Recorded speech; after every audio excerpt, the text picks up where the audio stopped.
So I would like to welcome Mumtaz and Selima. Hi, guys. Hi, Jess. Hi, Jess. How are you doing? Good, thank you. These are my wonderful colleagues from EYST Ethnic Youth Support Team, and they're working on various different projects. And I think to start with, we were going to talk a little bit about racism in schools and a new project that's coming about. Yeah, that's right. So up until now, we've had people approaching us where they've been experiencing racism within schools, and they've been telling us, the schools are not dealing with it properly. Children from minority ethnic backgrounds are getting excluded when in fact they are just reacting to somebody calling them names maybe, or some kind of racist incident that's happened. And we didn't have a project specifically focused on racism within education, so we're really happy. We've got this new Esme Foundation funded project, and it'll be starting now. We're slowly going to start in December, and then in the new year it'll be fully up and running. So wow. Yeah. So is that like going to be connected? Are you going to go into schools? Is that how it works? Yeah, that's the plan, Jess. So it's sort of two-pronged. So it'll be working on research on the one hand, so finding Wales-specific research and seeing what's going on. And the other part of it will be casework, so actually supporting the children and young people experiencing the racism. Right, okay. And we have discussed this a little bit before, didn't we, when you were on last time with the All Wales engagement team. So that's fantastic. That's a great new project. So if anybody is listening and they want to get in touch, how would they do that? For now, they can write to the general EYST email. Yeah. So info@EYST, which is EYST. .org.uk. Okay, brilliant. So that's info@EYST.org.uk. Anyone is out there and having hard time at school and wants to reach out. We do lots of other things as well, though, don't we? We've got like a helpline as well. So if you go to that website, eyst.org.uk, you can find out about all the different projects. Absolutely. So today as well, we were going to talk a bit about your own experiences, because you're like Cardiff. Are you both from Cardiff? Yes. That's right, yes. Yeah. But when people do ask, Jess, I do say I've got a rather boring story where I was born in Cardiff, I've grown up in Cardiff, educated, been through university in Cardiff, worked in Cardiff all my life, and I'm still here, but... You must love it then. Of course, yeah, absolutely. It's the best place. Yeah. One of the best places in the world for me, Cardiff. Yeah. True Cardiffians. Yeah, absolutely, both of us. More than me then.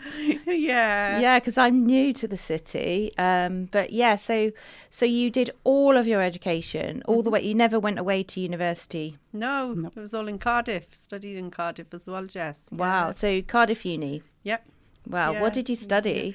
Psychology and communication. Oh, yeah. So yeah. What about you, Mumtaz? Did you go to uni here or? No, I didn't. No. But we went to the same school. Yeah. And some of the experiences we're going to be talking about is directly at the high school we both went to. Which school was that then? That was Catay's High School. Yeah. Oh, I met someone the other day whose kid was going there. Yeah. So how was that school experience for you both? Was it a mixed bag or? I say so. When we were at Catay's High School, there was no minority there. It was literally a handful. We're talking probably 10 to 15. We're back in 85. So, yes, at that point we did, the fact that there was a limited amount of minorities, we did face a lot of racism at that time, and it was more direct. And some of the experiences we can talk about. I don't know if I mention one of your experiences first. You spoke about from school time. Oh, from school time, yeah. So I feel like in a way it was different years ago. So we're going back now to the 80s and the 90s, really, where on the streets we were openly called the P word. We were openly told to go back home, and it was all a joke and a laugh almost to the people who were saying it.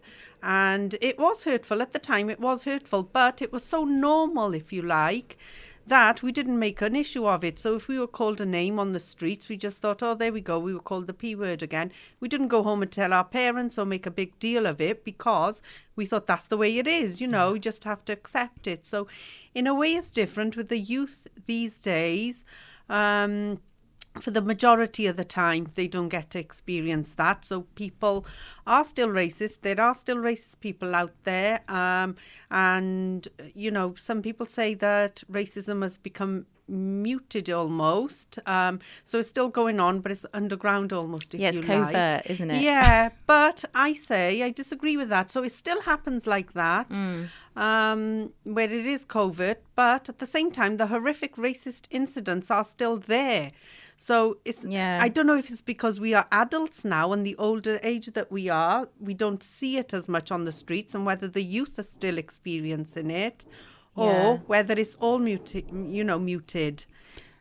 I'll speak about one experience I personally went through when I was about 12, 13, I think. Yeah. After school, I walked home with friends, but on the way, we sort of turned into one of the streets, and all my friends had gone by then, and I was walking back home, and I had one individual come behind me, constantly saying the P word, chasing me. So I started running because I got scared. Yeah. So I physically ran, and at one point, I just turned around to check if she was still there, and I walked into a lamppost.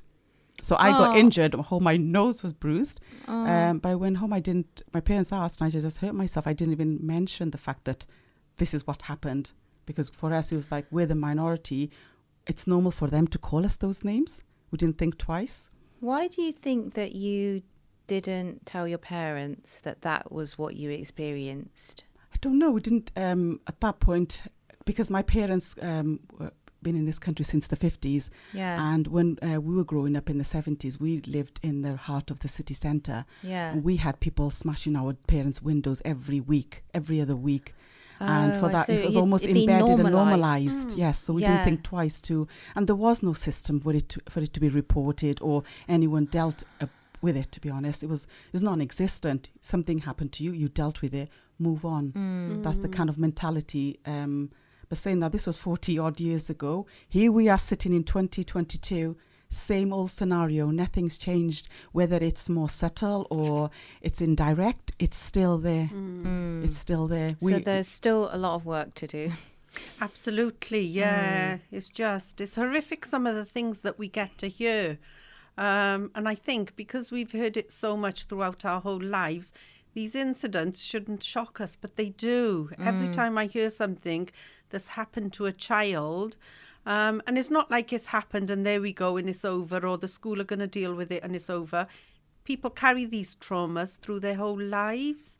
It's not something that goes away. And going back to the point that we were just making, we didn't report it to our parents, Jess, because that was our normal, whatever child is growing up in. Yeah, it was our normal, this is the way it is. If a child is growing up in poverty, that is their normal. Yeah. We were growing up experiencing racism, on a regular basis, and that was our normal. Yeah, I guess that's true, though, for, like you say, like other issues, for example, poverty. Yeah. Or if you're not having a great time at home, I think as a child, you try to maybe hide it, or you kind of take it into yourself somehow, and you kind of take it on your own shoulders, which is, I think, just a maybe natural coping mechanism of kind of trying to fit in or not make a fuss or all those things. But it's kind of sad, isn't it, when you look back, because I actually remembered something from my own childhood, and I was talking to my son about it, and I said, well, in the playground we used to sing a certain song, and it had like certain words to it, and it was only when I got older that I realised what the words meant. And I'm not going to say the words because they were basically awful racism, but it was just a song that was sung. So like as a child, you're singing the song. But I said this to my son who's mixed heritage, and I was like, and he was like, no way. And I was like, yes way. And I only realised when I was older, and I think I'm about the same age as you guys. I was at school primary school in the 80s, and, secondary like late 80s, 90s. and it wasn't really none of it was on my radar. Obviously I'm white, so it's so important that you guys like have your voice for the youth now, and you're expressing yourselves, and you're here today to talk about your own experiences, because I guess you're the next generation, aren't you? And then your kids, do you talk to what's your dialogue like with your own children and their experiences like in school now? Are there some positive changes that you can see, or is it still negative, or is it a mixed bag? What would you say? I'd say personally it's a mixed bag. Again, there are comments made. There are situations where it's not the pupils, it's the teachers. So there are issues there. So for us, we send our children to school with that confidence that they go into a safe environment where their teachers and stuff are role models, etc. But it's the learning has got to come from the top. If they're showing those signs of racism, how are the kids going to learn? So it almost feels like some of the situations that have happened, they think it's funny. They think it doesn't matter. I said no, it matters. So they're it's funny? The kids sometimes, the kids. they're desensitized to it. They think it's funny. Oh, it's okay. No, it's not okay. I keep reiterating it to them. Yeah. But they think it's they're pretty confident. It depends child to child. They think it doesn't affect me, so what? But for us, like Selima was just explaining, we went through those situations quite in a direct way. Yeah. It hasn't affected us, perhaps we rushed it up, but we're talking about it. So it's, to some degree, it has. And that's what's probably given us the strength to even come out and to speak about it. Others wouldn't understand. Others wouldn't be able to speak about it in a confident way to say, look, this happened to me. What can I do? For us, we've grew up with it. We know how to deal with it right now. But what about the ones who are not new to the country, language barrier, and their children are going through those things? They go into the schools are not being supported, whether it's school or other places. They are struggling. They are really struggling, and we've got cases right now we're dealing with. So what? Do you think the schools are struggling because of resources? Lack of education. I don't know. Not enough training. I'm not sure. Or not taking responsibility. Yeah, not sure. Yeah, because we've got the Anti-Racism Act now, as if I said that correctly. The Anti-Racist Wales Action Plan it is. Oh, it's an action plan. Okay. Yeah. So we need some action then. Absolutely. Yeah. So how is this action going to get onto the ground in the schools? And like you said, you sometimes from the teachers, which is that is just. I mean, it's, you know what, Jess? Sorry to sad. interrupt. It is sad, and we're just talking about schools. We know it's apparently. We spoke to a few colleagues and said it's in every school. Yeah, I had that. Yeah, we just with had conversations. Yeah, it's in every school. It was a teacher that was the racist. And this is what makes me sad, because when you take on a role as a teacher, you're automatically someone who's a role model to teach.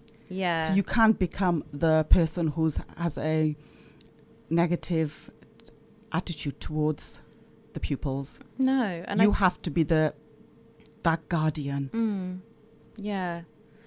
I think as well, it's like a general lack of like understanding of different cultures and like education around not different values, because we're kind of like all the same really. We've like general respect and politeness and but like I think we've got this problem with the stereotyping, and like you say, from the top down, like we see a lot of politicians and even prime ministers that are actually overtly racist now in the UK, and I'm going to say that because it's true. And it's a real issue that since Brexit, I think, like everything just swung really to the right, and the stuff we're seeing with refugees, like absolutely abhorrent, disgusting, abusive power. And, it's obviously we're on the ground and they're up there. But obviously if people are looking to leaders or teachers and it's there, that is just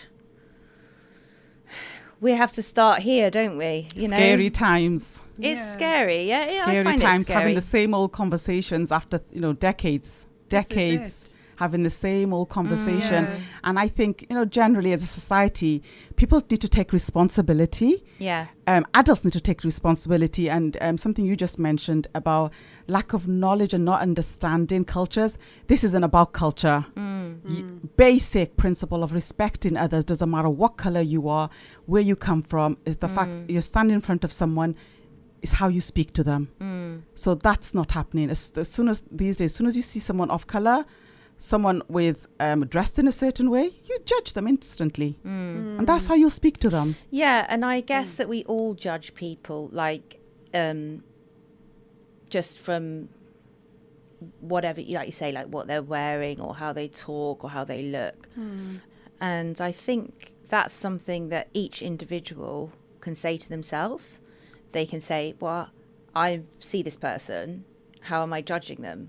Because I catch myself doing it, just driving down the road, and then I say to myself, don't be judgmental or stereotyping, and I think that's what, people need to learn to do, isn't it? Because we all get judged. I sometimes feel judged, or obviously I'm not comparing it in any way, but obviously people see me and they see one thing, people see you and they see another thing. Maybe generally we need to all be aware of these, like the biases and the kind of spoken judgmental things that we have in our own mind. But I'm not sure how you address that really without becoming aware of it in your own self. I think it is for people to reflect upon their own unconscious bias, really, Jess. Yeah. So when we see somebody, in one of the training sessions that I deliver, I say to people, when you first saw me, because a lot of the training is online at the moment, what did you think? Did you think, there's Selima is a woman wearing a headscarf? Or did you think there's Selima, a person of Asian background? Or there's Selima, a brown woman? We all look at people, we all look at things around us, and this is the way the human brain works. Yeah. Like I said earlier, my background is psychology. The way our mind works, we compartmentalize things. So that bit is not wrong. So seeing me and saying, oh, there's Selima, she is a woman, that's not wrong. Seeing me and saying, oh, there's Selima, she is a woman who wears a scarf, that's not wrong. This is the way our human brains work. And people have got to stop feeling guilty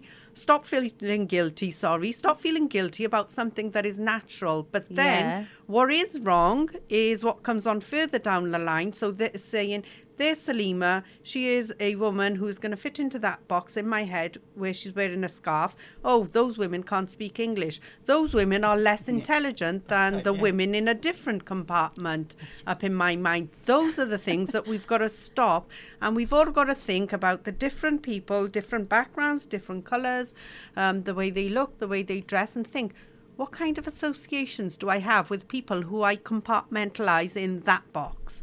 Yeah. This is what makes a difference. And each of us have got an onus on us to do that for anything to change out there in society. Stop those negative associations. Yeah, I imagine that you get... So right. That's really Spot great. on. That's what we need to hear. Exactly what we need to hear, because we need to say, I bet some people think, oh, you're not educated, or you've just had children, or you're stuck, you're under the thumb, or things like that. Absolutely, yeah. So who's making her wear her headscarf, or all these kind of negative things that we hear? Yeah. And nobody's made me wear my scarf. I didn't wear a scarf until I was in my 20s. And that is, for me, that is one of the most beautiful things about me is my headscarf. I love it. So people can see me and they can associate something negative to it. But for me, myself, it is just the beauty of a headscarf. Yeah. How does it make you feel though when you wear the scarf? Like, do you feel less, because I can only imagine it, right? But do you feel less judged in some ways? Because I don't know, like as a woman, like not so much now, I'm older, but when I was younger, like you'd be like, I'd be a bit shy and I didn't really want attention, or does that come into it?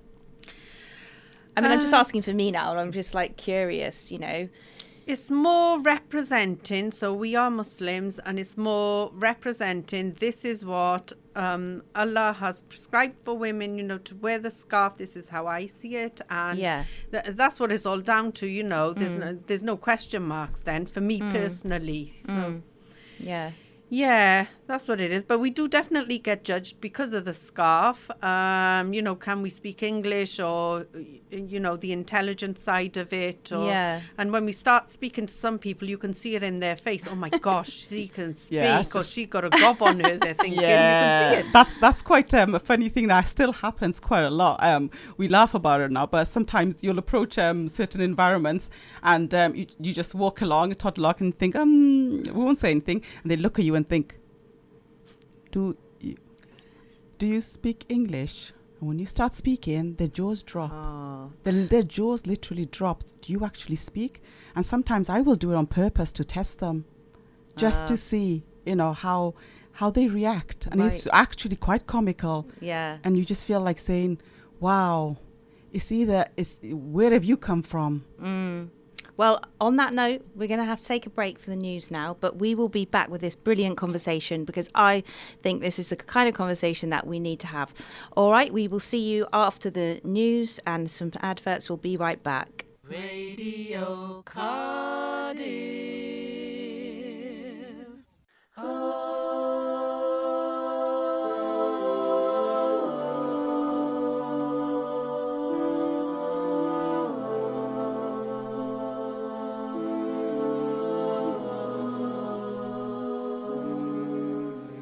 For the rest of my life, I'll be with you. I'll stay by your side, honest and true, till the end of my time. I'll be loving you for the rest of my life, through days and nights. I'll thank Allah for opening my eyes, now and forever. I'll be there for you. I know it deep in my heart. You are listening to Jessie Grace, Radio Cardiff 98.7 FM. If you're just joining us, welcome. Machazain, that was For the Rest of My Life. That was one of my guests' chosen songs. But before we carry on our brilliant conversation that I'm having with my guests Mumtaz and Selima from EYST.org.uk, I just wanted to say that the Bollywood Burn is on this evening.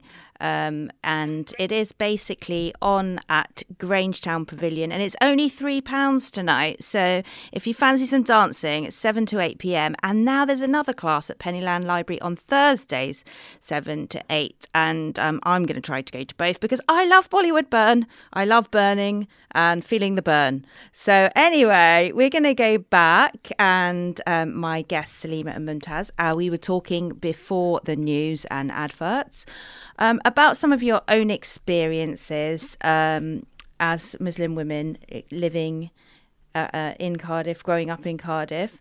And before we went to that break, you were just saying, we were talking about by unconscious bias and, judging people and all those kind of things, which I think is a fantastic conversation to have and really important because we can recognise all those judgmental things that we all think. It's just natural to think. But then, obviously, we need to check ourselves. So before the break, you were talking about, sometimes people think that you can't speak English.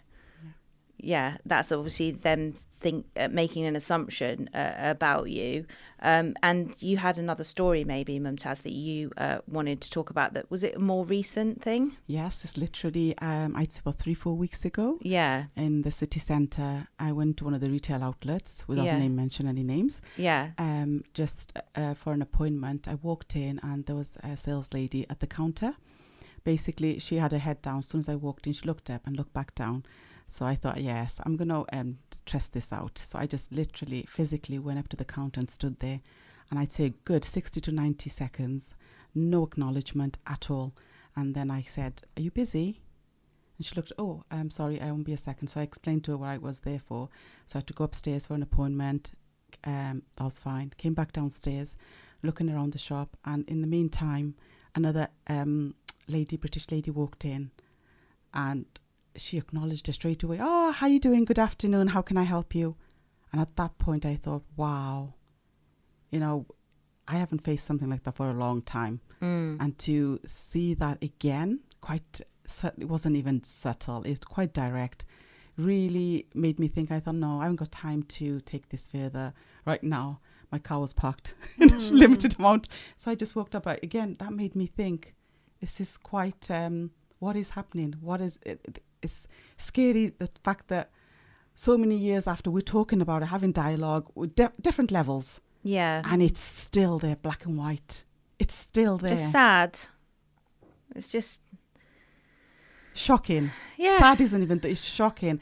And I think shame on you, individuals. Yeah. Shame on you. Yeah. Because, we didn't choose to be this colour. God created us in this colour.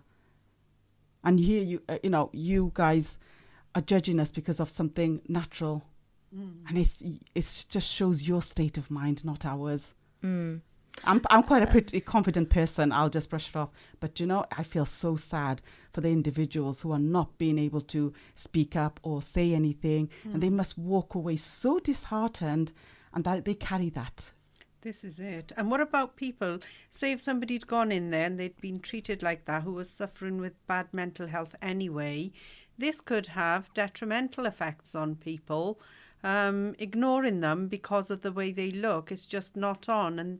And this makes me wonder, Welsh Government, and I do say in Wales we are lucky because we've got the Anti-Racist Wales Action Plan, and we've got that goal of becoming an anti-racist nation by 2030.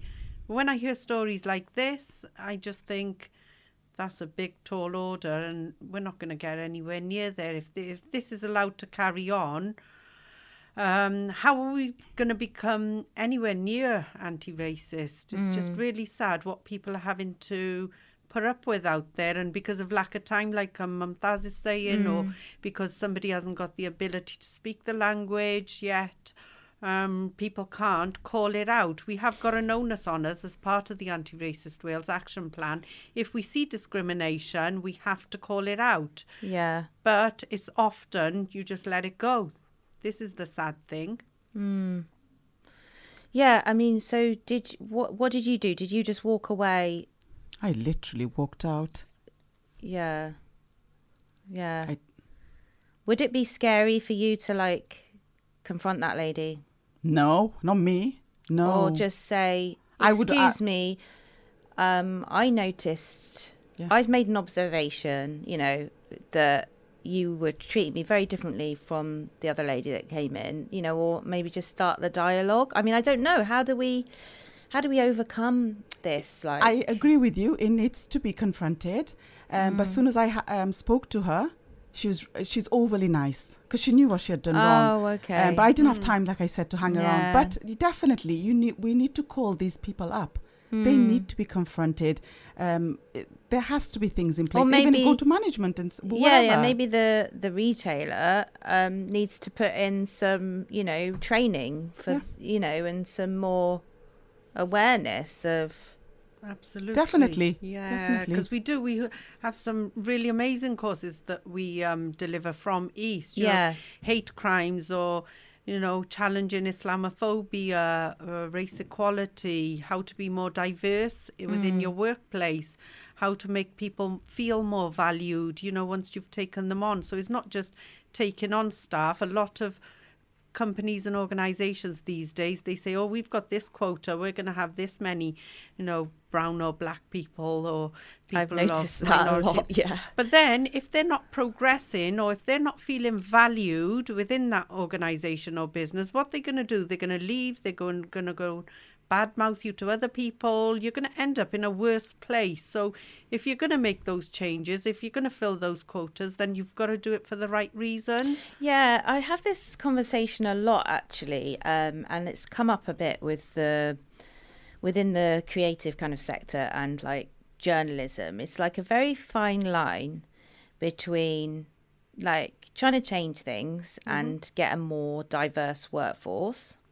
but also exploitation, or just like, oh, we need a brown person.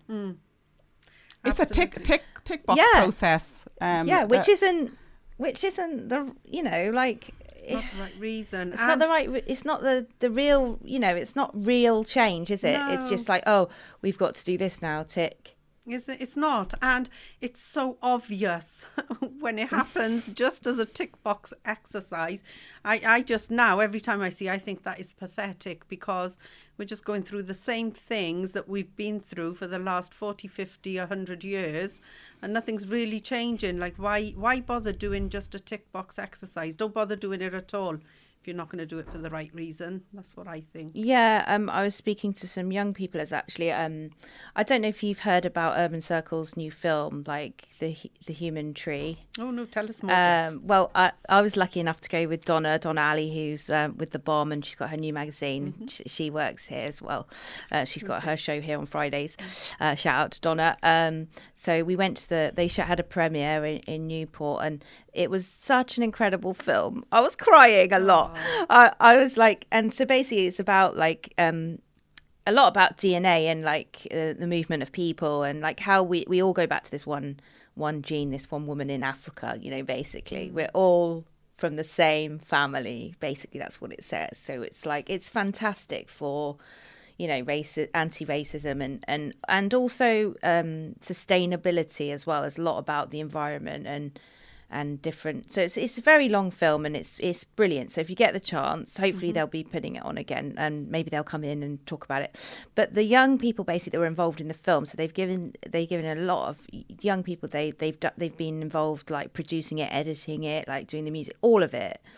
You know, and I was talking to them about, you know, opportunities and things like that. And they just seem to be like, they want to do their own thing. They don't want to be dictated to by, like, you know, someone who's going, we need more diversity, you know, and they just think, why? Because we're going to do our own stories and we're going to do our own thing, you know, and I'm all for that myself as well. I'm quite an independent person, and I like to be not governed by, like, you know, like whenever you're getting, how do I say this, whenever you're getting like some funding, a lot of the time you're boxed in, you know, or if you're going to go and basically you're going to have a career in the creative or film business, basically, you are going to have to fit in, you are going to have to say, you know, this story or that story. That's why I think people like Urban Circle and another lady I met, UK Fully Focused, they are doing youth-led work. So the youth are leading it with their stories. It's what they want to do, you know? And I think that's a much better way of getting more progress and more stories basically told, whatever medium it is, whatever sector it is letting people lead. Like, it's not like, oh, we're giving you this opportunity, we're going to tick our boxes and we're giving you a great opportunity. It's more like, actually, you know, you lead the way. Yeah, I think we need more of that, Jess, more projects like that, and more people thinking along those lines, because we do see it. I mean, even in our roles at the moment, where, say, if there's a big pot of money, funding is given to general mainstream organisations, and we at EYST are given a little bit of the budget, if you like, to bring in, and the projects are all about ethnic minorities. We are one of the lead bodies for race, you know, within Wales. Our reach is huge. Within our staff base, we've got 75 to 80% diversity. That's people from all different countries around the world. It's an amazing place to work. And that's why I love it. Yeah, I think we all do. So shout out to our EYST family. But yeah, it's just more projects that need to be done along those lines. But it seems like there's almost agreed at the top levels where, you know, people from minority ethnic backgrounds can get so far, and then that's it. Then, you know, you can't progress further than a certain level. It's just makes you sad. So yeah, definitely that sounds like an amazing project. Yeah, give more power to the children. And yeah, the young people. the young people, like letting them lead, like with their own ideas and empowering them, with their own skills. It's a bit like the same thing that we did with the Twos project. It's just about, that giving people the skills, and then they can fly and do whatever they want to do.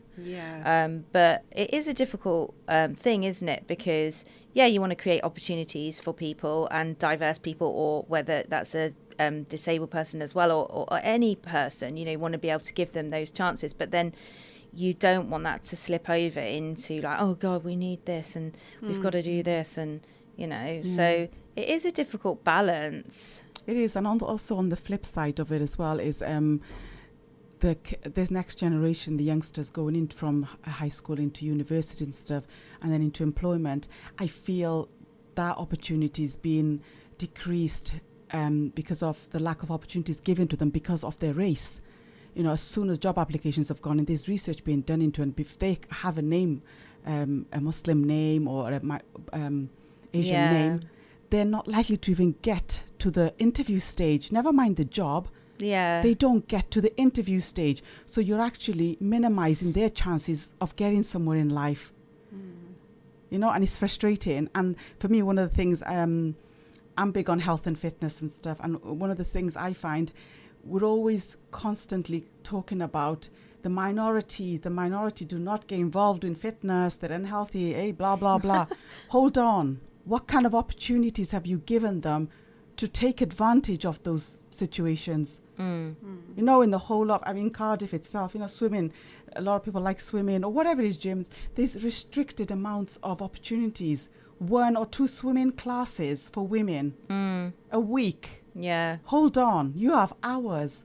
So there's no space for people to expand physically, mentally, wherever, careers. They've almost like put a little boundary or something. It's hard. It's really hard. I guess it might be just, they're just not taking that into consideration, Why? Yeah. Why? What's the reason? Yeah.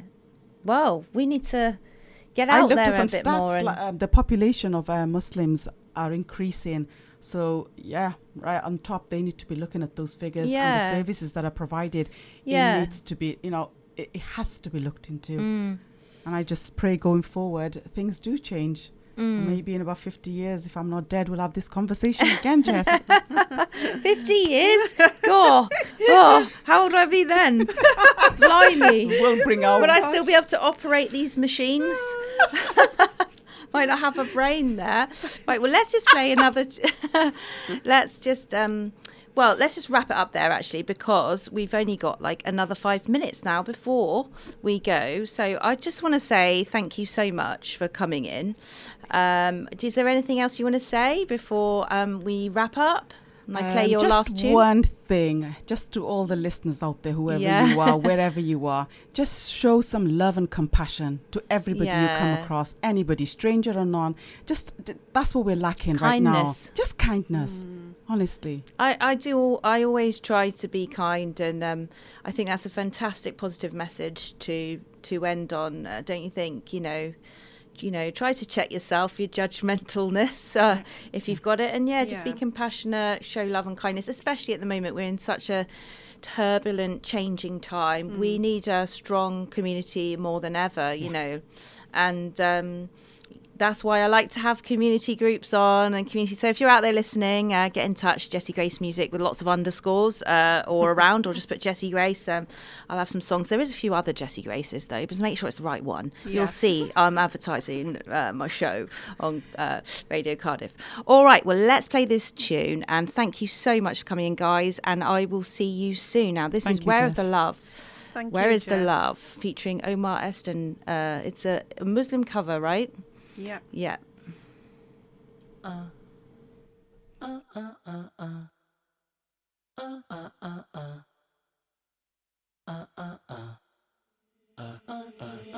young boy claims that it's hard to maintain because he gets discriminated due to race. And this young girl says they don't judge her by her brain, too busy looking at her body and her face. Let's talk about life, let's talk about love. If we talk about love, then we should talk about us. And if we're talking about us, we need to talk about growth. They talk about you, but they should talk about both. It's easier to hate now and harder to care. We used to offer help, now we gossip and stare. Comment, like, swipe, share. Hate used to be rare, now you see it everywhere. Man wants to be radical and take away life. Behaving like an animal, you see it in his eyes. Load up his weapon, walk in, aim. 51 body count like a computer game. And we want to share the video to what entertain. Lost in the crowd watching life on the stage. It's a terrible state, yesterday was heartbreak. Today she's back on YouTube putting makeup on her face. And the men are all the same, but I don't complain. We don't help each other, we the slander and shame. Do something good, they forget about your name. When you do something bad, watch how fast you find fame. Inside the body, there's a piece of flesh. If this flesh is good, then also is the rest. Family, it is the heart. What a life y'all lost, sitting here wishing that I could press restart. People killing, people dying, children hurt and you hear them crying. Do you practice what you preach, or do you turn the other cheek? Allah, help us, send us guidance from above. Cause people got me questioning, where is the love? Where is the love? Where is the love? Where is the love? The love, the love. What happened to the love and what happened to the peace? We got wars in the streets and wars in the Middle East. Gunshots, bombs drop, people flee. And now we have millions of refugees that are scattered overseas. And I've become numb to the tragedies. As we add another number to the casualties, another kid gets stripped from his family. I'm asking myself what has happened to humanity. And they want to talk to us about terrorism, despite the killings by the far right and white supremacism. But I guess all that is irrelevant to the president of the USA who wants to make America great. But all he's ever done was make America hate. And gun crimes at its highest ever rate. Mosques get shot and schools get sprayed. Then nothing's gonna change when politicians are paid by the NRA. And we wonder why they're so corrupt. But it's okay, cause in God we trust. And even if it's all we got everything we need. As the prophet told us, you will never enter paradise until you believe. And you will never believe until you start to love. And in order to love, you need to spread the peace. We need some peace and quiet in this world. So tired of the fighting and the wars. Put the knives down, put the guns down. Stop the mothers crying cause their child's gone now. Stop the killing cause nobody's winning. Can we stop the sinning? People killing, people dying, children hurt and you hear them crying. Do you practice what you preach, or do you turn the other cheek? Allah, help us, send us guidance from above. Cause people got me questioning, where is the love? Where is the love? Where is the love? Where is the love? The love, the love. Too comfortable with the way that we living. We forget about the orphanage children. Poverty a weapon doing all the killing. Desensitized is a way that we feeling. Being silent is a form of abuse. When my people end up dead on the news. Television telling lies in disguise of the truth. Make a difference with these words is my oath in the booth. Yeah. Never divide, gotta unite against this hate. Leaving mosque and body bags and headed straight to heaven's gates. Trying to survive, victim of oppressive truth aside. Aiming for the physical but never gonna kill the faith. Radio Cardiff 98.7 FM, the sound of the capital.